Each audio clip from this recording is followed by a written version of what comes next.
মাম্মা, ইলিশ মাছে এত কাটা হয় কেন?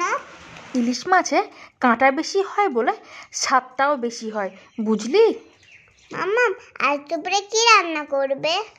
আজ দুপুরে রান্না করব ইলিশ মাছ ভাজা, ইলিশ মাছের তেলে বেগুন ভাজা আর কালো জিরে ফোড়ন দিয়ে ইলিশ বেগুনের ঝোল। বেগুনি ইলিশ মাছ কেমন করে রান্না করেছো? আগে তুই এটা বল, তুই ইলিশ মাছ ভাজা খাবি না বেগুন দিয়ে ইলিশ মাছ রান্না খাবি? আমি ভাজাটাই খাবো। এবছর এই প্রথম ইলিশ মাছ আনলো। মাছের যা দাম, গায়ে হাত দেওয়ার মতো না। মাছগুলো বাজার থেকে কেটেই এনেছিল, সেই জন্য আর কাটার ঝামেলা রইল না। মাছগুলো খুব ভালো করে ধুয়ে নিয়ে 10 মিনিটের জন্য লবণ ও হলুদ মাখিয়ে রেখে দিচ্ছি। ততক্ষণে বেগুন ও আলুগুলো কেটে নিচ্ছি।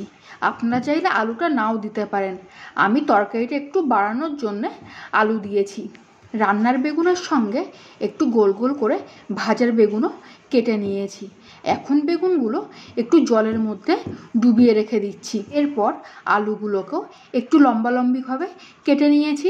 বেগুনের জলগুলো ফেলে দিয়ে ভালো করে ধুয়ে নিয়ে 1/2 চামচ লবণ ও 1/2 চামচ হলুদ দিয়ে খুব ভালো করে মেখে নিচ্ছি। বেগুন দিয়ে ইলিশ মাছের রান্নাতে কি কি মশলা দিচ্ছ? কোনো মশলাই দেব না, শুধু দেব 1 চামচ কালো সর্ষে ও 1 চামচ হলুদ সর্ষে বাটা। যবে থেকে রান্না করা শুরু করেছি তবে থেকে শুনে আসছি ইলিশ মাছে যত মশলা দেওয়া হয় ইলিশ মাছের স্বাদ নষ্ট হয়ে যায়। বুঝতে পারলি? আর বকবক করিস না। ইলিশ মাছ দিয়ে বেগুনটা কেমন করে রান্না করেছি সেটা এবার একটু আমাকে বলতে দে। কড়াই গরম করে 300 ml সর্ষের তেল দিয়ে মাছগুলো হালকা ভেজে নিয়েছি। আর তোর জন্য যে ইলিশ মাছ ভাজাটা খাবি বলেছিস সেটা একটু কড়া করে ভেজে নিয়েছি। তেল উঠিয়ে নিচ্ছ কেন?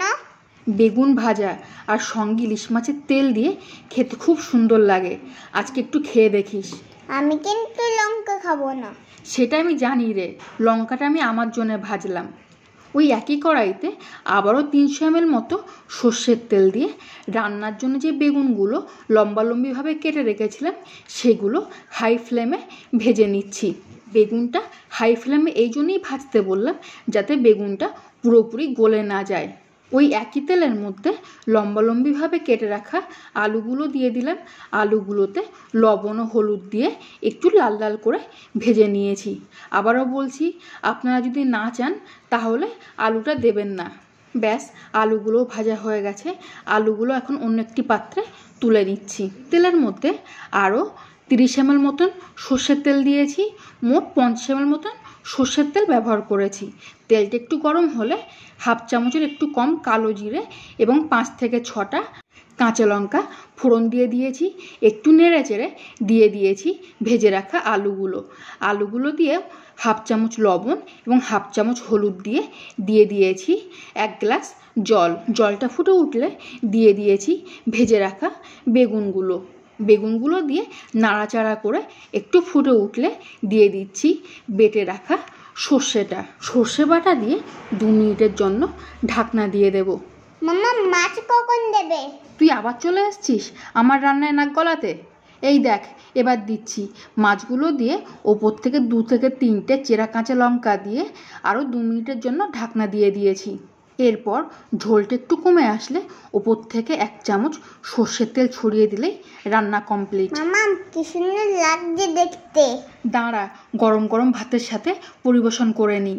ভিডিওটি ভালো লাগলে প্লিজ একটা লাইক করবেন, কমেন্টে অবশ্যই জানাবেন কেমন হয়েছে।